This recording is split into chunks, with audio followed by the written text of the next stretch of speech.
Assalamualaikum warahmatullahi wabarakatuh. Hai teman-teman semua, bagaimana kabar kalian semua? Semoga kalian baik-baik saja dan diberikan kebaikan dalam setiap aktivitas kehidupannya. Oh ya, kali ini kita akan menceritakan sebuah alur film cerita yang sangat menarik sekali, yaitu tentang misteri pembunuhan wanita yang tubuhnya selalu menghitam. Bagaimanakah kisahnya? Sebelum itu jangan lupa untuk like, share, dan subscribe channel ini hanya di dengerin film and let's go.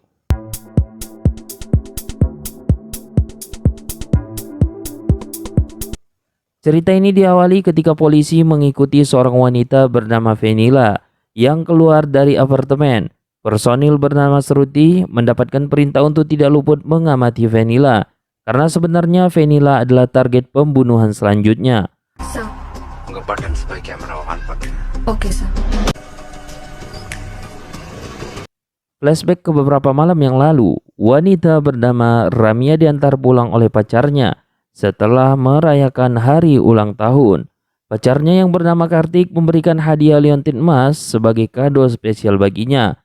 Ramia tidak mengizinkan Kartik mengantarkannya sampai depan rumah lantaran ia masih merahasiakan hubungan mereka. Dan selanjutnya Ramia melanjutkan perjalanannya dengan berjalan kaki.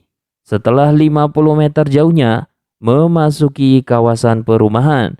Tanpa disangka-sangka Ramia malah diserang oleh orang-orang misterius.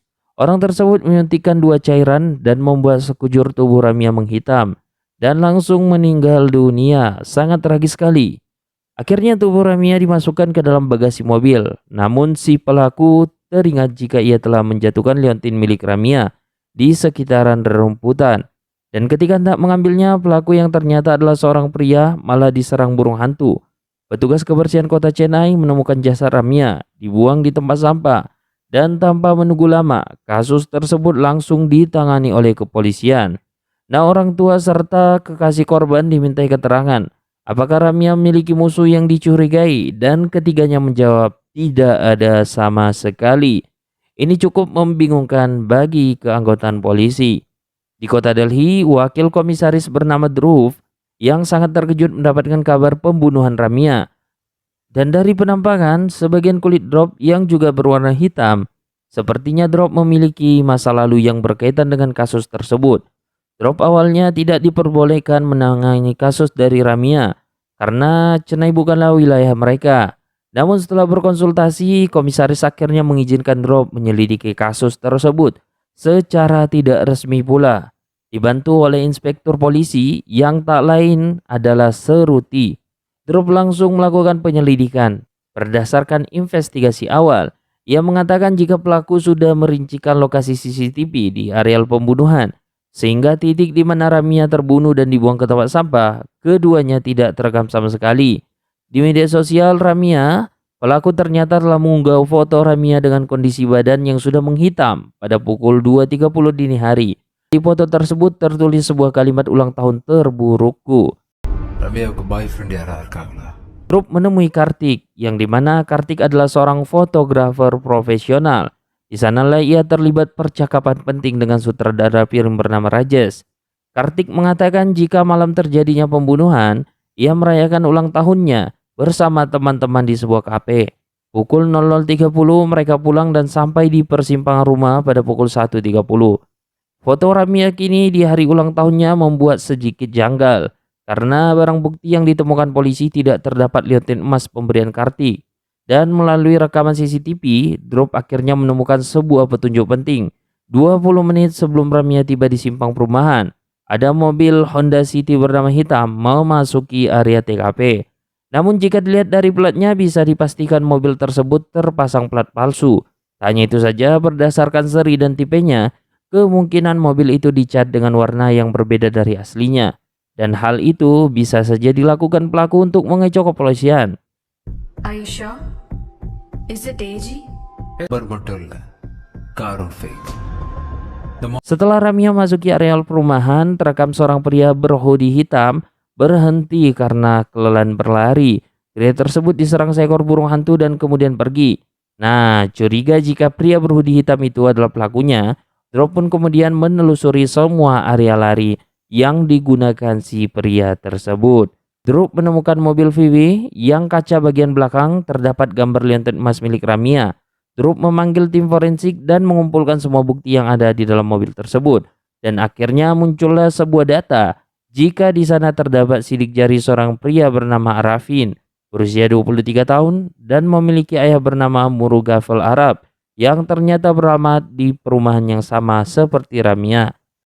ஸ்டேஷன்ல ஒரு drug smuggling கேஸோட ரெக்கார்ட்ல மேட்ச் ஆகுது. Dan tak butuh waktu lama, kepolisian akhirnya berhasil meringkus Arafin yang ternyata adalah seorang atlet renang.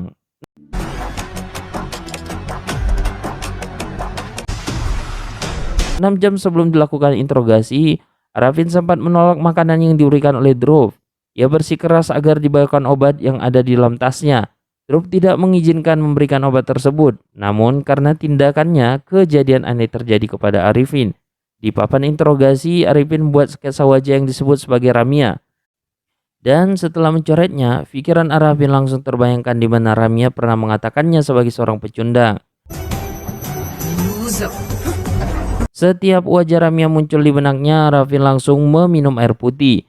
Dan tanpa disangka, kejadian tersebut terjadi berulang kali sampai akhirnya Arifin menghabiskan 1 galon air putih dalam waktu 20 menit. Dirasa keadaannya sudah sangat parah, Drup akhirnya memberikan obat yang diminta Arifin. Namun melalui catatan medis, obat tersebut adalah obat yang bisa menghapus ingatan seseorang. Medicine for memory. Setelah dirinya sadar kembali, Arifin mengatakan jika ia memiliki masalah ingatan yang sangat kuat.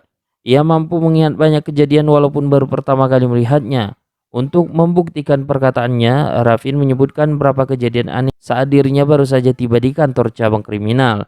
Dan apa yang diucapkan Arifin ternyata sangat cocok. కట్ట ఉల్లమ్మకున్నారు కానిస్టేబుల్ ముత్తుకుమార్ బ్యాగ్ లో ஒரு 1253 அது ஓடின கிலோமீட்டர் 38,300 ஒருத்தரம் இருக்கு மேடம் நீங்க எம் முருகேஷ்னு ஒருத்தர் Dengan keadaan yang sebenarnya, ia mengatakan kalau ia memiliki masalah ingatan sejak ia masih kecil. Dahulu ketika menemani sang ayah di kuil, ia pernah terjatuh ke sebuah sumur yang diyakini memiliki kekuatan sakral. Menurut cerita warga sekitar, semua orang yang jatuh ke dalam sumur tersebut ditemukan dalam keadaan tewas. Namun anehnya ketika Arifin terjatuh, ia berhasil selamat. Arifin tidak mengerti, bahkan ayah sendirinya yang merupakan seorang peramal mengatakan jika Arifin bisa menembus waktu dengan tubuh sakralnya. Arifin pun membenarkan jika pria berhoodie hitam yang berlari di areal perumahan memanglah dirinya. Namun walau begitu, Arifin bersikeras jika dia bukanlah pelaku pembunuhan. Arifin mengatakan kalau setiap malam ia memang melakukan jogging di area tersebut. Bahkan kegiatan seperti itu sudah dilakukannya secara rutin selama beberapa bulan belakangan ini. Seruti menyadari jika wanita yang dilukis Arifin adalah Ramia. Akan tetapi ketika disinggung, Arifin mengatakan kalau Ramia yang merupakan korban pembunuhan bukanlah Ramia yang digambarnya. இந்த பொண்ணு யாரு? மேடம் அது எப்ப Arifin menambahkan kalau ia memiliki masalah percintaan yang pahit dengan wanita bernama Ramia. Sehingga untuk melupakannya, ia selalu minum obat penghilang ingatan dengan dosis yang sangat tinggi. Drup menunjukkan gambar liontin emas yang ditemukannya di mobil Vivi. Dan karena terdapat sidik jari dari Arifin, Arifin akhirnya mau tidak mau menceritakan hubungannya dengan wanita bernama Ramia. Ramia dan Arifin adalah teman satu angkatan di universitas. 3 tahun tidak pernah terlibat percakapan.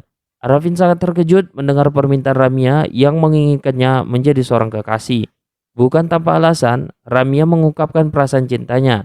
Ia jatuh hati karena kecerdasan, daya ingat, serta sikap dari si Arifin ini yang selalu berbuat sopan kepada banyak wanita. Reels பண்ண சொல்லுங்க உண்மையை சொல்லுங்க ரம்யா உன்னை மட்டும்தான் பிடிச்சிருக்கு. Setelah lulus kuliah, Ramia yang sudah bekerja mendapatkan tawaran mutasi ke kantor pusat di Amerika. Namun dibalik itu semua, HRD perusahaan malah memberikan syarat dengan mengajak Ramia menikah. Ramia jelas saja menolak tawaran tersebut karena ia sangat cinta kepada Arifin. Akan tapi karena keinginan terbesarnya memanglah tinggal di luar negeri, ia pun akhirnya meminta Arifin untuk menuruti permintaannya. Ramia memiliki ide agar Arifin mengurus visa dan diam-diam mereka akan melangsungkan pernikahan di negara Amerika. Namun Arifin tidak bisa melakukan hal tersebut karena ia masih memiliki seorang adik perempuan bernama Akila, yang dimana Arifin dan Akila ternyata sudah menjadi yatim piatu sejak duduk di sekolah dasar. Kedua orang tua mereka meninggal dunia karena kecelakaan. Bersikeras jika dirinya tidak akan pernah meninggalkan India, Arifin terlibat pertengkaran hebat dengan si Ramia ini. Namun beberapa bulan setelah lost kontak, Arafin malah mendapatkan kabar yang sedikit mengejutkan. Di postingan media sosialnya, Ramia mengatakan kalau ia akan melakukan pesta ulang tahun di sebuah bar. Dan setibanya di sana, Arafin sangat shock melihat Ramia ternyata dilamar oleh pria yang tak lain adalah Sihar. Ramia menolak permintaan Arifin yang mengajaknya pergi, bahkan setelah mengatakan Arifin adalah seorang pecundang. Sebuah botol melayang dengan sangat keras ke kepala Arifin. Arafin sempat ditolong oleh seorang wanita yang juga duduk di bar tersebut. Dan kemudian si wanita meminta Arafin untuk segera pergi sambil memegang kepalanya ditambah rasa sakit hatinya akibat pengkhianatan cinta. Beberapa intel datang melakukan razia terkait kasus penyeludupan narkoba. Dan di saat yang sama, Arifin malah terjatuh ke dalam kolam renang. Di momen inilah Arifin merasa jika yang dikatakan ayahnya dahulu kini menjadi kenyataan. Berdiam diri di dalam air ternyata membuat jiwa sakral Arifin keluar dan menembus waktu di kejadian yang terjadi sebelumnya. Di waktu sekarang, Arifin duduk terdiam seperti momen di mana ia duduk di dasar kolam. Dan saat hendak membangunkannya, Arifin malah kejang dan tidak sadarkan diri. Dibawa ke rumah sakit dan ditangani oleh dokter ahli saraf bernama Vargas. Beliau mengatakan jika Arifin memiliki daya ingat yang sangat kuat. Bahkan sepanjang sejarah hanya ada 50 orang yang memiliki kelebihan seperti Arifin. Ketika kondisinya telah pulih, Drop bertanya apa yang membuat Arifin menggambarkan liontin emas milik Ramia di mobil VW.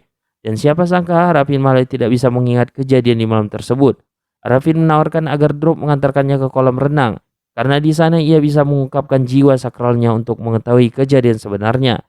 Dan duduk selama 6 menit di dasar kolam. Arifin berhasil membawa jiwa sakralnya ke malam terbunuhnya Ramia. Arifin melakukan gerakan yang sama persis ketika berhenti berlari, dan akhirnya di sana ia melihat liontin emas dari pantulan air. Berdasarkan rekaman CCTV, terlihat jelas jika gerakan badan yang dilakukan Arifin sangatlah sesuai dengan apa yang dilakukannya di dasar kolam. Dengan teliti, Drop mengamati rekaman CCTV di mana Arifin melihat bayangan liontin emas. Dan siapa sangka dari arah yang berbeda ditemukanlah tangan misterius yang mengambil liontin tersebut. Arifin baru teringat kalau ia tidak bisa mengingat kejadian di malam itu lantaran dirinya diserang oleh seekor burung hantu. Ketakutannya terhadap burung ternyata membuat ingatannya menjadi terganggu. Selanjutnya dalam sebuah scene diperlihatkan orang misterius menyuntikkan 2 cairan kimia ke tubuh seekor tikus berwarna putih. Dan selanjutnya tikus tersebut berubah menjadi warna hitam dan langsung mati. Setelah dibebaskan, Drop kembali menemui Arifin yang memintanya melakukan hal yang sama seperti di kolam renang. Akan tetapi, karena tidak mau terlibat lebih jauh, Arifin menolak tawaran tersebut. Drop memberitahu masa lalunya kalau ia memiliki kisah kelam seperti yang dialami Ramia. 7 tahun lalu, putri si mata wayang yang bernama Priya menjadi korban pembunuhan dengan kondisi badan yang juga menghitam. Salah satu teman Priya bernama Citra melakukan video call sambil menunjukkan pria yang diganggu, mahasiswa senior bernama Saddiq. Saat itu Saddiq meminta Priya menjadi kekasihnya lantaran memiliki ayah yang merupakan perwira tinggi. Priya dengan santai menanggapi permintaan Saddiq. Bahkan dengan nada celetuk, Priya sempat mengatakan kalau Saddiq sudah memiliki kekasih, namun berani melamar wanita lain. Drop segera melakukan investigasi dan menyadari jika Saddiq adalah buronan polisi terkait kasus penyeludupan narkoba. Ia menyamar sebagai mahasiswa untuk mengedarkan di area kampus. Pagi ketika ingin melakukan penangkapan, Drop malah dibuat terkejut dengan penemuan jasad pria yang dibuang di tempat sampah dengan kondisi badan yang sudah menghitam. Drop sangat yakin jika Saddiq adalah pelakunya. Menelusuri jejak kriminal Saddiq di kota Mumbai, Drop tiba di sebuah komplek perumahan di mana Saddiq dan komplotannya bermarkas. Namun siapa sangka di salah satu rumah, Drop malah menemukan jasad Saddiq yang juga sudah menghitam seperti pria. Secara mengejutkan, Drop kemudian diserang oleh 2 pria misterius dari arah belakang. Mereka menyuntikkan cairan berbahaya dan membuat tubuh Drop menghitam sebagian. Entah apa yang terjadi saat itu, namun Drop berhasil menyelamatkan dirinya. Dan 7 tahun ketika mendapatkan kabar pembunuhan Ramia, Drop sangat yakin jika pelaku telah kembali. Mendengar semua cerita yang disampaikannya, Arifin pun membantu Drop. Dan selanjutnya agar lebih aman, Drop meminta Arifin melakukannya di kolam renang militer Angkatan Laut. No. Ni pan. Lantaran air yang digunakan bukanlah air tawar. Komandan Angkatan Laut minta Arifin menggunakan baju renang khusus. Dan kabar baiknya, Arifin dipastikan akan bisa melakukan penyelaman lebih lama dari biasanya. Sebelum melakukan aksinya, Drop mengucapkan rasa terima kasih yang sangat besar kepada Arifin. Dan untuk membalas jasanya, Dov mengatakan jika ia akan membantu Arafin menjadi perwira polisi setelah kasus ini selesai. அம்மா ஆசைப்படுற மாதிரி உனக்குன்னு ஒரு கவர்மெண்ட் வேலை. Duduk di dasar kolam, Arafin kembali membangkitkan jiwa sakralnya di malam pembunuhan Ramia. Dan ternyata momen ketika ia diserang burung hantu, jiwa sakral Arafin langsung terbang ke atas karena menggunakan air laut yang masanya lebih padat. Arafin berhasil menahan jiwa sakralnya di area pembunuhan. Dan ketika tubuh aslinya pergi, Arafin kembali melanjutkan penyelidikan. Arafin melihat orang misterius berhoodie hitam keluar dari mobil berlari dan mengambil liontin Ramia yang terjatuh. Dan selanjutnya orang tersebut melakukan perjalanan dan akhirnya berhenti di tempat sampah pembuangan jasad Ramia. Pada pukul 2.30 dini hari, pelaku mengupload foto di media sosial dengan ponsel milik Ramia. Dan selanjutnya pelaku kembali melanjutkan perjalanannya hingga akhirnya tiba di sebuah rumah yang gerbangnya terdapat sebuah lambang salib. Jiwa sakral Arifin berusaha sekuat tenaga mengikuti pelaku sampai ke dalam ruangan. Namun karena waktu yang ditentukan telah habis, Drup akhirnya memerintahkan personil untuk menaikkan tubuh Arifin. Walaupun hal tersebut tampak tidak masuk akal, namun berdasarkan rekaman CCTV ternyata ada mobil sedan berwarna hitam melintas jalur seperti yang dikatakan Arifin. Drup melanjutkan penyelidikan silang dengan menemui petugas kebersihan. Drup bertanya apakah di antara mereka ada yang melihat seekor burung hantu. Dan salah satu petugas mengatakan kalau cucunya pernah mendengar suara burung hantu di lokasi yang tak jauh dari TKP tempat sampah. Cucu si petugas pun ternyata memiliki kebutaan dan ia pernah mendengar suara burung hantu di bawah dua pohon yang batangnya menyatu. Petugas kebersihan mengatakan kalau pohon tersebut berada di depan rumah kontrakan seorang pengusaha yang tinggal di luar negeri. Dan betapa terkejutnya Drup, ternyata rumah tersebut adalah rumah yang sama persis dengan yang dikatakan Arifin. Drup menemui pengelola kontrakan dan mendapatkan informasi jika beberapa bulan silam ada dua pria yang tinggal di sana. Mereka tidak memberikan identitas namun rela membayar 3 kali lipat dari harga normal. Drup masuk ke dalam ruangan dan menemukan robekan majalah yang bertuliskan Daptrol dan menemukan botol kosong yang diyakini bekas racikan dari obat terlarang itu. Arifin yang selesai berenang mendapatkan kalau ponselnya telah dicuri oleh seseorang. Dan ketika ia di rumah, ia sangat terkejut melihat adiknya Akila tidak berada di rumah. Arifin ingat betul kalau tadi pagi Akila sedang bersama teman-temannya berada di lantai atas melakukan latihan tari. Dan dari seorang bocah yang berada di depan rumah mereka, diketahuilah jika Akila pergi menggunakan mobil sedan berwarna hitam. Orang tua si bocah memberikan ponselnya untuk digunakan Arifin menelpon Akila. Akan tetapi ketika dihubungi, ponselnya ternyata tidak aktif. Arifin yang panik segera melaporkan kejadian tersebut kepada pihak yang berwajib dan ditangani Inspektur Seruti. Arifin menyebutkan jika Akila menggunakan gaun warna putih sebelum dinyatakan menghilang.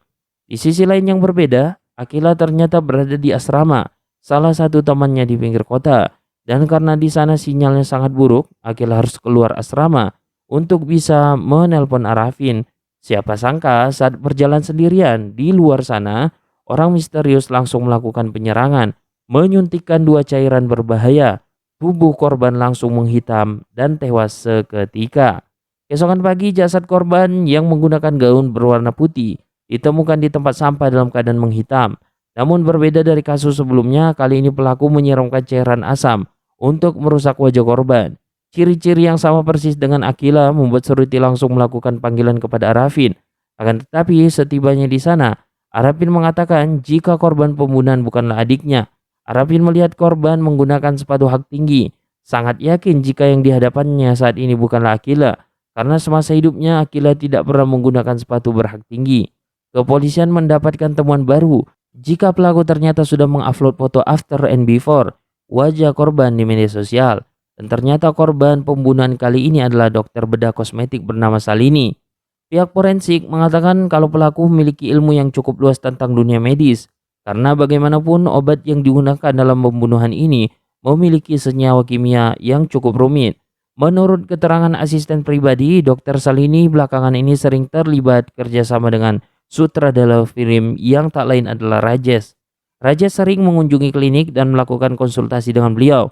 Walaupun sang adik tidak menjadi korban, Arifin merasa khawatir jika pelaku bisa saja menargetkan Akila. di pembunuhan selanjutnya. Dan untuk memecahkan kasusnya, Arafin memilih menggunakan jiwa sakralnya untuk membongkar identitas pelaku. Ternyata aksi penyelaman yang dilakukan Arafin sebenarnya sangat dikhawatirkan oleh Drup. Karena jika Arafin menyelam melewati batas yang ditentukan, ia bisa mengalami kritis bahkan meninggal dunia. Dengan tekad yang sangat kuat, Arafin datang ke kolam renang dan kembali menyelam ke dasar. Dan di dunia paralelnya, Arafin berusaha melawan ketakutannya. Ketika melihat burung hantu di depan kamar si pelaku, Arafin masuk ke dalam ruangan dan di sana terdapat dua orang pria mengemas obat-obat terlarang dan masuk ke dalam kamar. Arafin melihat pelaku membuka buku catatan yang di sana terdapat foto pria dan juga Ramia. Pelaku yang masih menutup wajahnya duduk di kursi piano dan meletakkan liontin emas milik Ramia. Dan selanjutnya ia mencoret wajah wanita lain yang kemungkinan akan menjadi korban selanjutnya. Pelaku membuka hoodie dan berencana membuka kain penutup wajah mereka. Namun sebelum terbuka, Arafin seketika kehilangan kesadaran lantaran telah melewati batas waktu yang telah ditentukan. Tubuh Arafin mengapung ke atas kolam dan langsung diselamatkan oleh dua penjaga. Dan siapa sangka saat dibawa ke rumah sakit, dokter mengatakan jika Arafin seperti akan mengalami koma selama 2 hari berturut-turut. Namun meleset dari pernyataan dokter, Arafin malah sadar dan buru-buru pergi ke kolam renang lagi. Arafin malah sadar dan buru-buru pergi ke kolam renang mengikuti perlombaan tingkat nasional. Dan dengan kepercayaan diri yang sangat tinggi, Arafin berhasil menjadi juara dalam perlombaan tersebut. Setelah menyelesaikan olahraga renang, Arafin menemui Drup dan kemudian menggambarkan sketsa wajah wanita yang sempat dilihatnya di dunia paralel. Dan setelah selesai, gambar wanita tersebut juga pernah dilihat Drup di ruangan pribadinya Kartik. Ternyata yang akan menjadi korban pembunuhan selanjutnya adalah wanita bernama Vanilla. Drup memerintahkan Suruti melakukan penjagaan dengan memasang kamera mata-mata di pakaian Vanilla untuk memantau situasi. Vanilla adalah seorang model yang menjalani perawatan pencerahan warna kulit. Ia mendapatkan peran utama dalam film biografi atlet sesuai arahan dari sutradara Rajesh. Setibanya di perusahaan film, Rajesh malah mengatakan jika posisi Vanilla sudah tergantikan dengan Santri Fedi yang merupakan putri dari produser film. Dan hal itu ternyata membuat Vanilla menjadi patah hati. Merasa bersalah, Trivedi akhirnya mengundang Vanilla ke sebuah pesta di Mahabalipuram. Dan Dhruv yang mengetahui hal tersebut segera memerintahkan timnya mengikuti Vanilla untuk memastikan keselamatannya. Sementara itu di sisi lain, Arafin mengawasi rumah Vanilla atas instruksi dari Dhruv. Namun karena merasa curiga ada yang tidak beres, Arafin memutuskan masuk ke dalam dan siapa sangka ketika sudah berada di sana, Arafin malah diserang dua pria yang menyuntikkan lehernya menggunakan bahan kimia. Dan setelah dirasa aman, tubuh Arafin dimasukkan ke dalam tong yang berisi air penuh. Selama berada di pesta, Dhruv malah bertemu dengan Kartik yang sedang mengambil gambar foto para artis. Dan setelah menghampirinya, Kartik akhirnya menceritakan awal mula ia bertemu dengan Vanilla di sebuah apotik. Mata Vanilla yang kuat dan warna kulitnya yang eksotis membuat Kartik terkesima dan mengambil gambar secara profesional. Dan siapa sangka setelah memperkenalkannya dengan Rajesh, Rajesh malah ikut terkesima. Merasa Kartik telah berubah hidupnya, Vanilla malah merasa jatuh cinta. Dan dalam sebuah momen ia memberikan sebuah liontin emas untuk mengungkapkan perasaannya. Tidak membalas perasaan cinta yang diberikan Vanilla, Kartik ternyata telah menyukai wanita berbeda yang tak lain adalah Ramia. Bahkan di hari ulang tahunnya, Kartik menghadiahi Ramia dengan liontin emas pemberian Vanilla. Kartik menambahkan kalau Vanilla menjalani perawatan pencerahan kulit dengan Dr. Salini atas saran dari Rajesh. Namun mengetahui Vanilla dikeluarkan dari filmnya Rajesh, Kartik merasa iba dengan nasib Vanilla. Setelah mendengar semua pernyataan yang disampaikan oleh Kartik, Dhruv melihat keanehan dari sampul majalah yang menampilkan wajah Vanilla sebelum dan sesudah perawatan. Dan dari sana, Dhruv akhirnya menemukan kebenaran tentang identitas dari Vanilla. Di rekaman video 7 tahun silam, Dhruv melihat wanita bergaya pria duduk di samping Saddik. Dan setelah diamati dengan teliti, wanita tersebut adalah Vanilla yang ternyata bernama asli Mega. Dua pria yang melakukan penyergapan sangat terkejut mendapati Arafin ternyata masih hidup walaupun sudah direndam selama beberapa menit.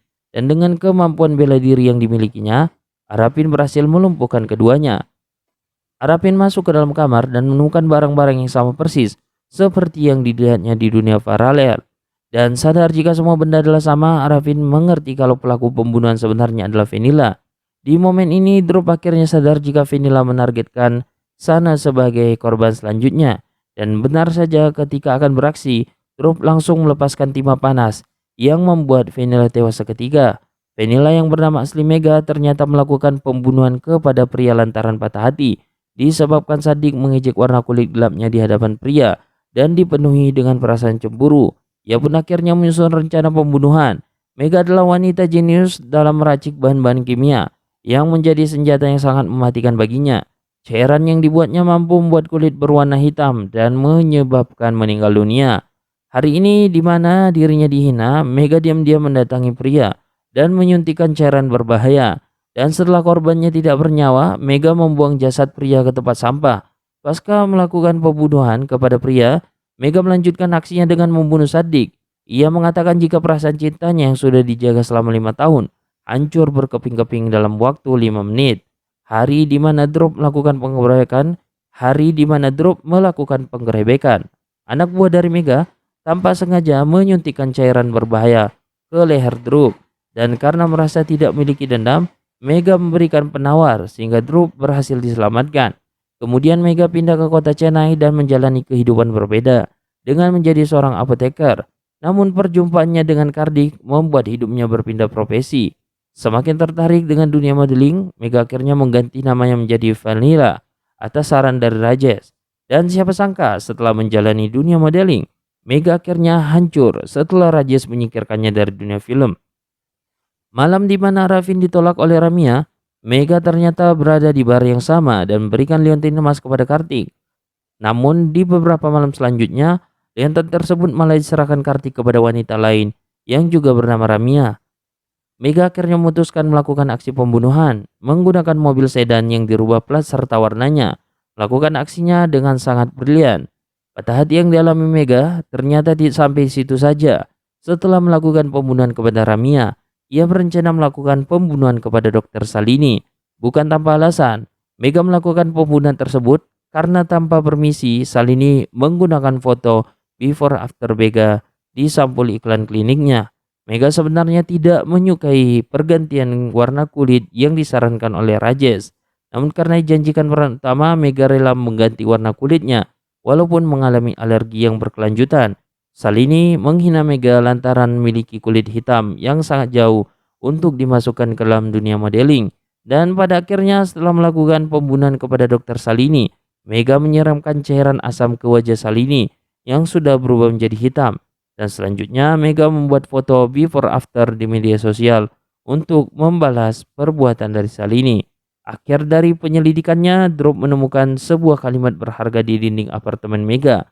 Di sana terdapat semua kalimat yang bertuliskan, ketika seluruh ruangan gelap, mengapa hanya bintang-bintang yang bersinar? Kalimat tersebut ternyata memiliki arti yang sangat mendalam, di mana jika di dunia ini masih terdapat rasisme terkait kasta, agama, warna kulit, dan sebagainya, maka kejahatan seperti ini akan tetap muncul. Dan film pun berakhir, teman-teman semua, sangat menarik sekali. Film ini berdasarkan dari bulian atau hinaan sehingga melakukan tindakan yang di luar nalar. Namun semua ini terangkai karena adanya aktivitas buruk yang dilakukan oleh seseorang ke orang lain. Maka dari itu tebarkanlah kebaikan kepada orang lain. Agar apa? Agar selamat dan damai hidup kita semua. Mungkin sekian untuk alur film cerita kali ini. Terima kasih telah menonton hingga detik ini and see you.